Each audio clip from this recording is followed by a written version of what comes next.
নমস্কাৰ আমাৰ প্ৰত্যেকৰে ঘৰৰ দুৱাৰ মুখত হোক বা চোতালত হোক একো গছ তুলসী বৃক্ষ থাকে এনে চাগে বহুত কম ঘৰ হ'ব যিখন ঘৰৰ সন্মুখত তুলসী গছ এজোপা নাথাকে আৰু কোৱা হয় যিখন ঘৰৰ দুৱাৰ মুখত বা ঘৰখনত তুলসী গছ এজোপা নাথাকে সেই ঘৰখনত হেনো সুখ শান্তি সমৃদ্ধিৰ লগতে লক্ষ্মীয়ে হেনো বাস নকৰে গতিকে কথাটো সঁচানে আৰু তুলসী গছৰ সৈতে কি কাহিনী জড়িত হৈ আছে তুলসী গছ এজোপাই হেনো কৈ দিব পাৰে যে আপোনাৰ ঘৰখনত আগন্তুক সময়ত বা ভৱিষ্যতে সুখ আহিব শান্তি আহিব সমৃদ্ধি আহিব আপোনাৰ ঘৰখনৰ প্ৰাণ কেনেকুৱা আপোনাৰ ঘৰখনত থকা এনাৰ্জিটো কেনেকুৱা ধনাত্মক নে ঋণাত্মক সেই সকলোখিনি কথা তুলসী গছজোপাই হেনো কৈ দিব পাৰে গতিকে এইবোৰ কথা সঁচানে আৰু তুলসী গছজোপাই আপোনাৰ জীৱনত হ'বলগীয়া বা ভৱিষ্যতে হ'বলগীয়া কেনেকুৱা ধৰণৰ কথাৰ সংকেত দিব পাৰে আগতীয়াকৈ এই সকলোখিনি কথা আজিৰ আমাৰ এই ভিডিঅ'টোত কথা পাতিম আৰু মোৰ সৈতে এই বিভিন্ন কথা ক'বলৈ আপোনালোকৰ মাজত আছে বা আমাৰ মাজত আছে আমাৰ সকলোৰে পৰিচিত জ্যোতিষ শাস্ত্ৰ বিশেষজ্ঞ ভৃগু কুমাৰ মিশ্ৰ শাস্ত্ৰী ডাঙৰীয়া আৰু অনুষ্ঠানটিলৈ ভৃগু আপোনাক স্বাগতম জনাইছো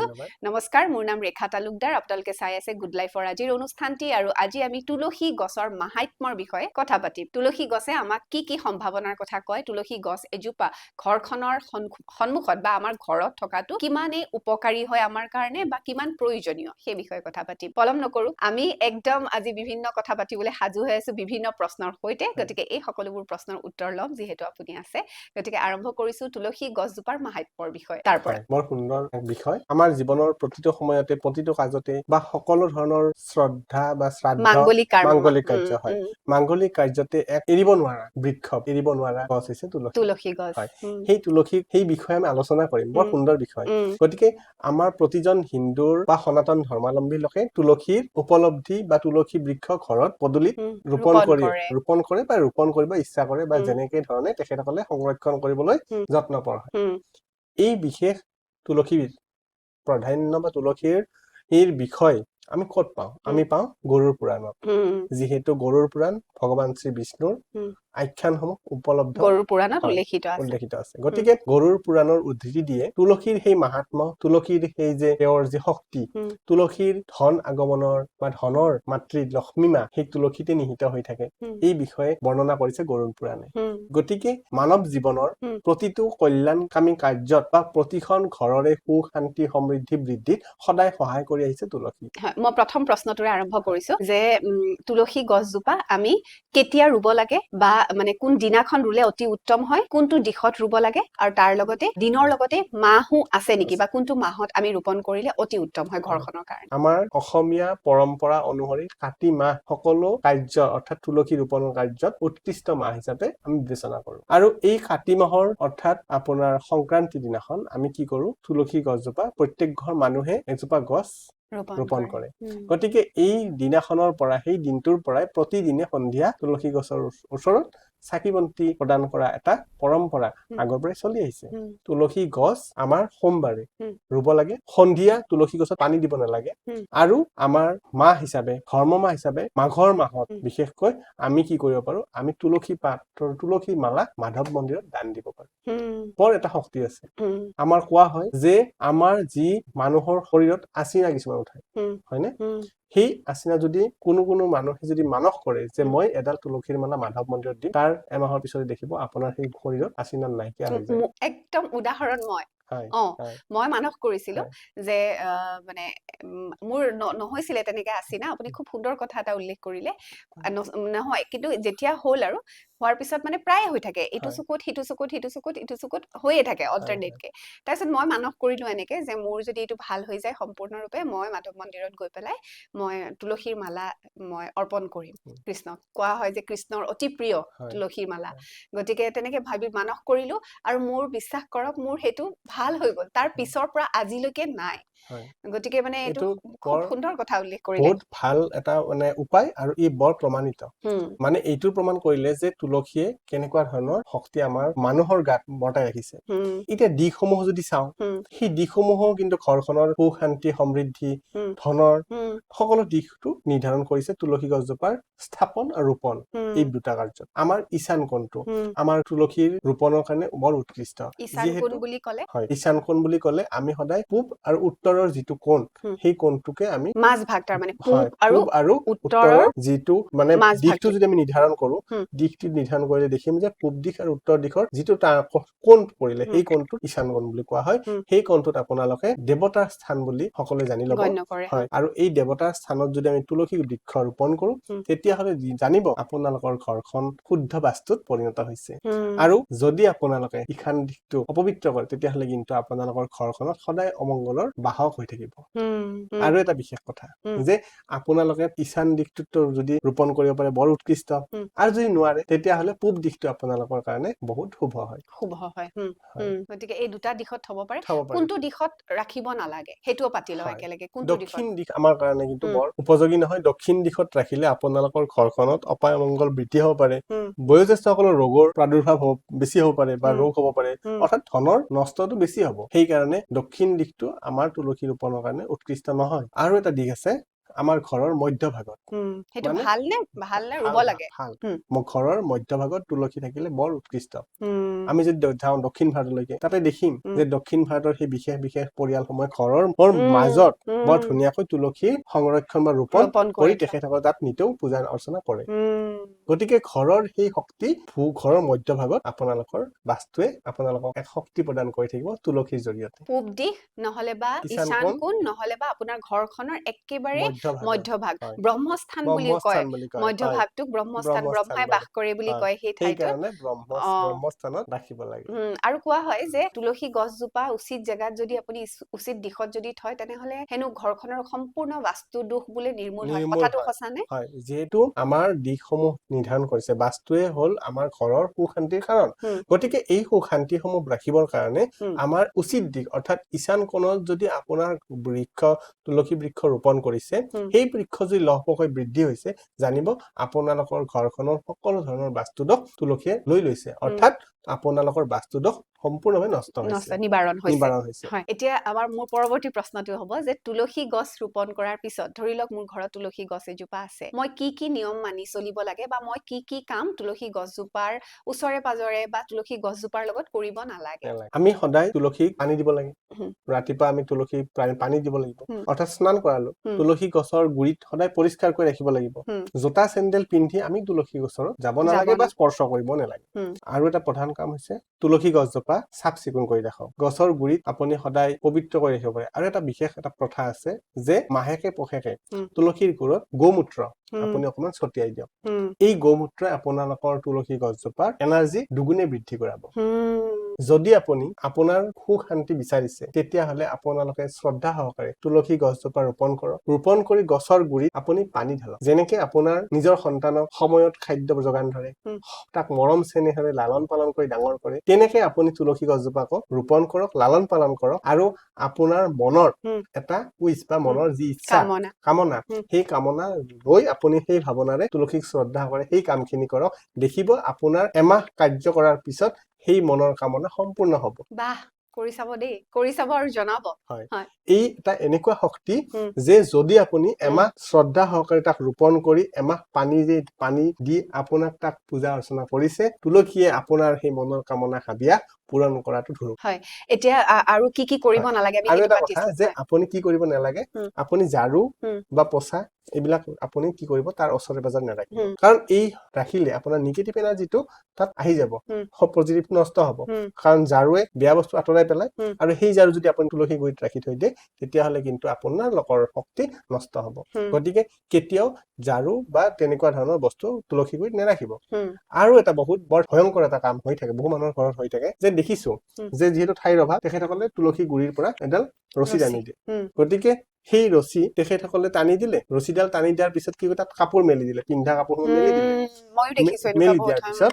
সেই কাপোৰৰ পানী তুলসী গাত পৰিলে বা যিকোনো ধৰণৰ উপায়ে আপুনি জোৰকৈ মেলি দিয়াৰ পিছত পানী ছিটিকি সেই তুলসী গাত পৰিব পাৰে সেই তুলসী কিন্তু আপোনালোকক তেতিয়া এটা মানে বেয়া শক্তি আপোনালোকৰ লগে এৰি দিব ঘৰখন আপোনালোকৰ লাহে লাহে ধ্বংস হৈ যাব পাৰে ঘৰখনৰ মানুহসমূহৰ আয়ুস নষ্ট হ'ব পাৰে গতিকে এনেকুৱা ধৰণৰ কাৰ্য ভুলতো নকৰিব আৰু আপোনালোকে আমিতো মাহটো জনালো যে কাতি মাহত সেইটো ৰুব 12ৰ ভিতৰত সোমবাৰটো উৎকৃষ্ট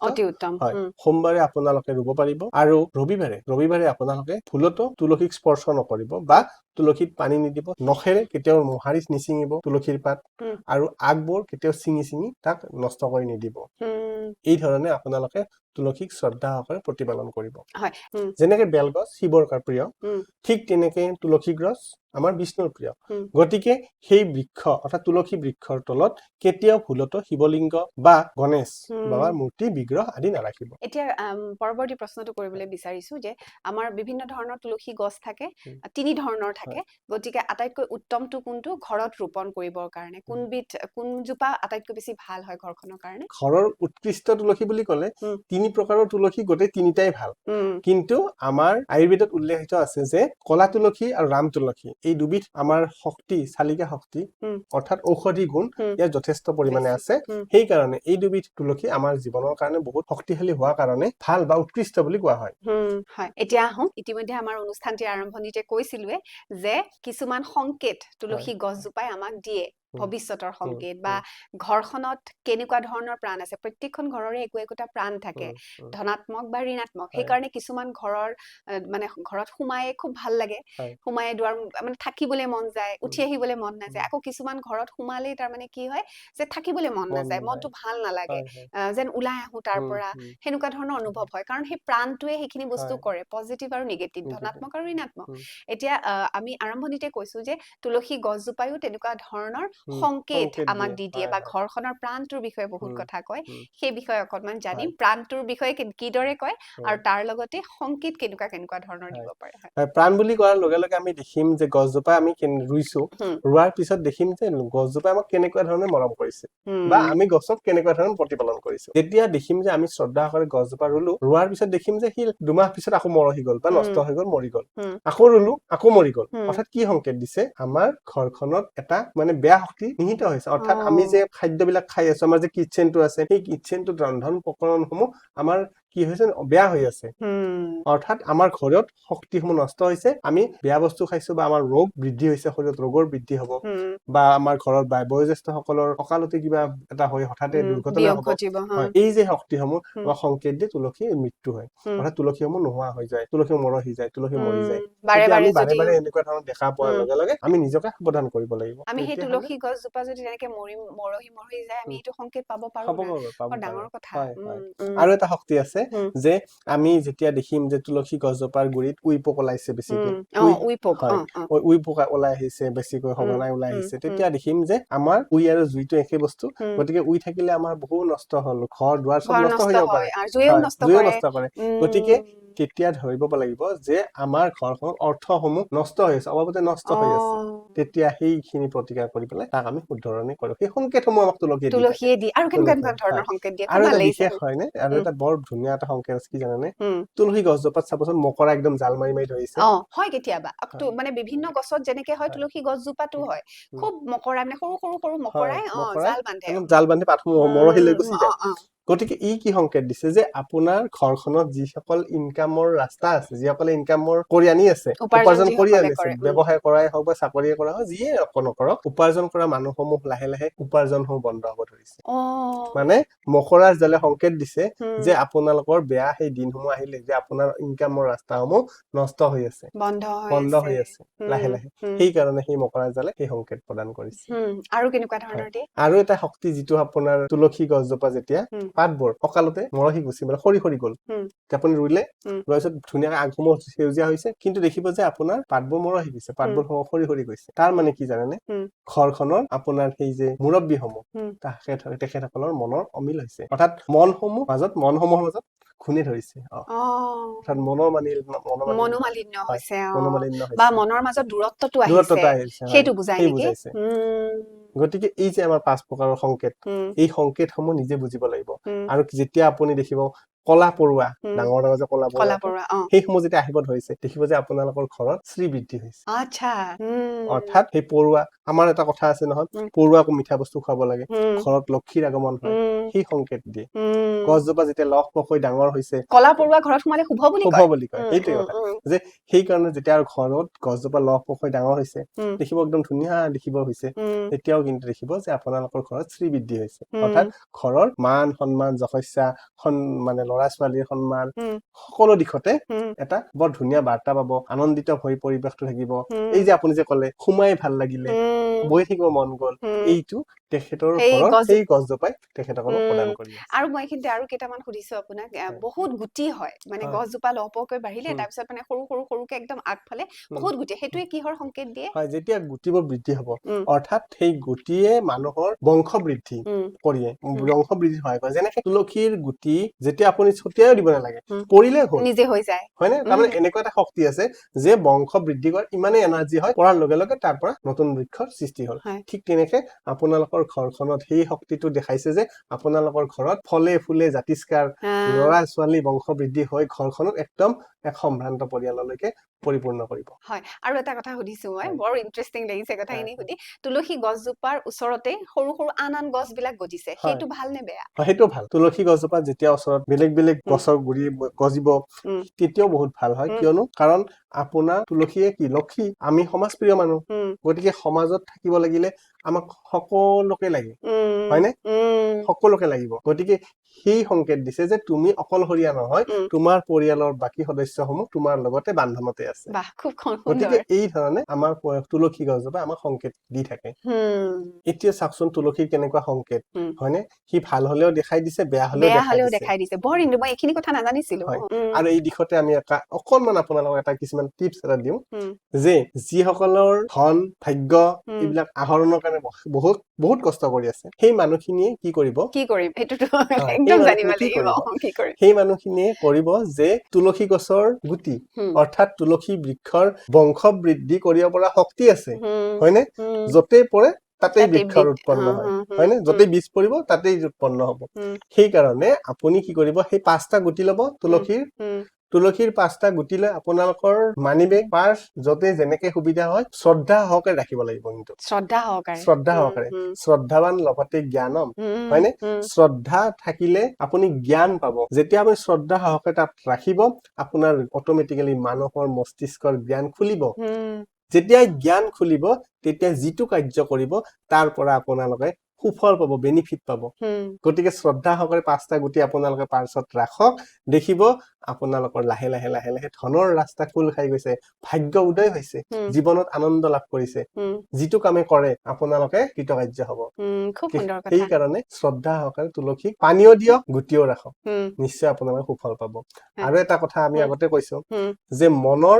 কামনা, এটা কামনা আপোনালোকে ভাবক, ভাবি সেই তুলসী বৃক্ষ ৰোপণ কৰক, শ্ৰদ্ধা সহকাৰে পানী দিয়ক। যেনেকে আপোনাৰ সন্তানক প্ৰতিদিনে ভাল খাদ্য ভাল বস্তু দিবৰ কাৰণে যত্ন কৰে, ঠিক তেনেকৈ আপোনালোকে সেই তুলসী বৃক্ষডালকো যত্ন কৰক। আপোনাক তুলসী বৃক্ষয়ো সন্তানৰ দৰে এদিন মৰম কৰিব, আপোনাৰ মনোকামনা পূৰ্ণ হ'ব। বৰ ধুনীয়া কথা, দুটা টিপছ আজি মানি বেদি পালো। আৰু ভৃগু, মই এইখিনিতে আপুনি যিটো ইতিমধ্যে যিটো কথা ক'লে যে আমি নিজৰ নিগেটিভ আমি নিজেই চিন্তা কৰো। মই মেনিফেষ্টেশ্যনৰ ক্লাছেছ বিলাক কৰো আৰু সেই ক্লাছেছ বিলাকত আমি সদায় সেইটোৱে প্ৰেক্টিচ কৰো। আমাৰ প্ৰত্যেকটো সময়তে সেইটোৱে আমি প্ৰেক্টিচ কৰো যে মই নিজৰ কাৰণে কেতিয়াও বেয়া চিন্তা নকৰো, কাৰণ মই নিজৰ কাৰণে বেয়া চিন্তা কৰিলে ইউনিভাৰ্চেও মোক সেইটোৱে ঘূৰাই দিব। মই যদি কৈ থাকো, বহুতে আমাক কয় যে মানে কি ইমান বেয়া ইমান বেয়া ইমান বেয়া, যেতিয়া মই প্ৰতিটো মুহূৰ্তত মই মোৰ বেয়া বুলি কৈ থাকিলে ইউনিভাৰ্চে বেয়াটোকে ল'ব আৰু বেয়াটোকে মোক ঘূৰাই দিব। গতিকে ভুলতো বেয়া বুলি যিটো আছে সেইটোতো আছে, সেইটোতো সলাই দিব নোৱাৰো। আমি বেয়া বুলি চিন্তা কৰাতকে ভাল বুলি চিন্তা কৰো, সদায় পজিটিভ হৈ থাকিব লাগিব। তেতিয়া সেই পজিটিভে ইউনিভাৰ্সে আপোনাকো সেই শক্তিটো দি থাকিব। যেতিয়া বেয়া চিন্তা কৰিব, নিজৰটো বেয়া হ'ব, আনৰো বেয়া হ'ব। গতিকে নিজৰ ভাল চিন্তা কৰক, আনৰ ভাল নিজে নিজে হ'ব। হয়, আৰু সঁচাকে বিশ্বাস কৰক, ভাল চিন্তা কৰিলে কিন্তু আপুনি যেতিয়া ভাল চিন্তা কৰিব নিজৰ কাৰণে, সঁচাকে বহুত ভাল হয়, কিন্তু বহুত ভাল হয়। সেইটো প্ৰমাণ মানে মই নিজে বহুত বাৰ পাইছো, তাৰমানে কাৰণ নিজে যদি পজিটিভ চিন্তা কৰি থাকো, পজিটিভেই হয়। আপুনি ভাল বন্ধু যদি বিচাৰে, আপুনি সেই ভালটোকে আকৰ্ষণ কৰিব। আপুনি যদি বেয়াটো বিচাৰি বিচাৰি গৈ থাকে, আপোনাক কিন্তু সেই বেয়াটোৱে এট্ৰেক্ট কৰি থাকে। গতিকে সাৱধান হোৱাৰ প্ৰয়োজন। আজিকালি চাবচোন, আপুনি মোবাইলত আপুনি মনে যি ভাবি থাকে তাকে আহি যায়। কেনেকে আহে কেনেকে আহে সেই ইউনিভাৰ্ছে আপোনাক দি দিয়ে দি দিয়ে হয়নে গতিকে আপুনি যেতিয়া ভাবি থাকিব ন মই আজি এনেকে ভাত বনাম খানা বনাম সেই খানাৰ ভিডিঅ' বিলাক আহি থাকিব গতিকে আপোনালোকে নিজে সাৱধান হওক নিজক বিচাৰক নিজৰ যিখিনি মনত যিখিনি আশা আছে সেইখিনি হ'ব বুলি পজিটিভ হৈ আপোনালোকে কাম কৰক কাৰ্য কৰক নিশ্চয় আপোনালোকৰ কৃতকাৰ্য হ'ব নিশ্চয় বৰ সুন্দৰ কথা গতিকে এইখিনি কাম আজি তুলসী বৃক্ষজোপাৰ বিষয়ে বহুত কথা জানিলো বহুত নজনা কথা জানিলো আমি যিকোনো ঘৰ এখনৰ যিকোনো বাস্তু দোষ আমি কেৱল এজোপা তুলসী বৃক্ষ আমি ঈশান কুণ্ডত বা মানে পূব দিশত ৰোপণ কৰি বা ঘৰখনৰ ব্ৰহ্মস্থানত ৰোপণ কৰিয়ে আমি আমাৰ ঘৰখনৰ সম্পূৰ্ণ বাস্তু দোষ নিবাৰণ কৰিব পাৰো তাৰ লগতে ভৱিষ্যতে আমাৰ সৈতে কি হ'ব বা আমাৰ ঘৰখনৰ প্ৰাণ প্ৰতিষ্ঠা কি ধৰণে হৈ আছে আমাৰ ঘৰখনত ধনাত্মক প্ৰাণ আছে নে ঋণাত্মক প্ৰাণ আছে আমাৰ ঘৰখনৰ ভৱিষ্যতৰ বিষয়ে তুলসীজোপাই আপোনাক কৈ দিব পাৰে খুব সুন্দৰ কথা এয়া নিশ্চয় আপোনালোকেও এইখিনি আৰু আপোনালোকৰ যেতিয়া তুলসী স্পৰ্শ কৰিব এই যে নিজৰ মনৰ পাপ আমি যে কলো নিগেটিভ এনাৰ্জি নিগেটিভ চিন্তা এই নিগেটিভ চিন্তা কিন্তু তুলসী স্পৰ্শ কৰাৰ লগে লগে নাইকিয়া হৈ যায় সেইকাৰণে তুলসী দৰ্শনং পুণ্যং পৰ্শনং পাপনাশনা তুলসী দিব্যই নমো নমঃ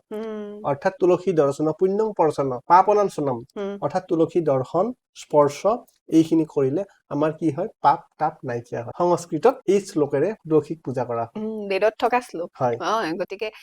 নিশ্চয় কিমান মাহাত্ম্য আছে সেই গছজোপাৰ সেই বৃক্ষজোপাৰ নহয় জানো গতিকে বিৰাট শক্তিশালী এজোপা গছ যিটো সাধাৰণতে আমি যদি ভাবি আছিলে কোনোবাই যে এজোপা গছহে নহয় সেই গছজোপাই আপোনাক আপোনাৰ জীৱনত আপুনি বিচৰাখিনি সকলোখিনি দিব পাৰে গতিকে খুব সুন্দৰ কৰি আদৰ কৰি গছজোপাক ৰাখক আৰু যি ধৰণে ভৃগুৱে ক'লে সেই ধৰণে কৰি চাওক সকলো মনৰ কামনা পূৰ্ণ হ'ব বুলি আশা ৰাখিছো আৰু যদি পূৰ্ণ হৈ যায় কমেন্ট কৰি জনাব অনুষ্ঠানটি চাই কেনেকুৱা লাগিছে সেয়াও জনাব আৰু কেনেকুৱা ধৰণৰ বিষয় লৈ পেলাই আমি ভিডিঅ' কৰাটো আপোনালোকে বিচাৰে সেই বিষয়েও জনাব আৰু যদি ভৃগুৰ সৈতে যোগাযোগ কৰিবলৈ বিচাৰিছে জ্যোতিষ শাস্ত্ৰ সম্পৰ্কীয় যিকোনো বিষয়ৰ বিষয়ে জানিবলৈ তেতিয়াহ'লে আপোনালোকৰ স্ক্ৰীনত নম্বৰটো ৰিফ্লেক্ট হৈয়ে আছে সেই নম্বৰত যোগাযোগ কৰি তেওঁৰ সৈতে বিভিন্ন কথা পাতিব পাৰে ভৃগু অনুষ্ঠানটিলৈ অহাৰ বাবে ধন্যবাদ আৰু আমি বহুত কথা পাতি থাকিম এনেদৰে বিভিন্ন বিষয়ত প্ৰত্যেকটো বিষয় খুব ইন্টাৰেষ্টিং সৰু সৰু বস্তু যিটো সাধাৰণতে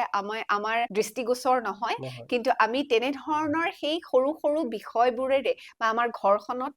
সৈতে জড়িত বিভিন্ন সেই বস্তুখিনিৰে আমি আমাৰ জীৱনটোক সুন্দৰ কৰি তুলিব পাৰো নহয় জানো এনেধৰণৰ বিষয় আমি আকৌ পাতিম আকৌ লগ পাম আজিলৈ আমি দুয়োগৰাকী একেলগে বিদায় লওঁ হয় প্ৰিয় দৰ্শক আজিলৈ অনুষ্ঠানটিৰ পৰা আমি দুয়োগৰাকী এইখিনিতে বিদায় লৈছো আৰু যদি চেনেলটো ছাবস্ক্ৰাইব কৰা নাই অতি সোনকালে ছাবস্ক্ৰাইব কৰি দিব আজিলৈ আমি দুয়োগৰাকী আপোনালোকৰ ওচৰৰ পৰা বিদায় লৈছো ভালে কুশলে থাকিব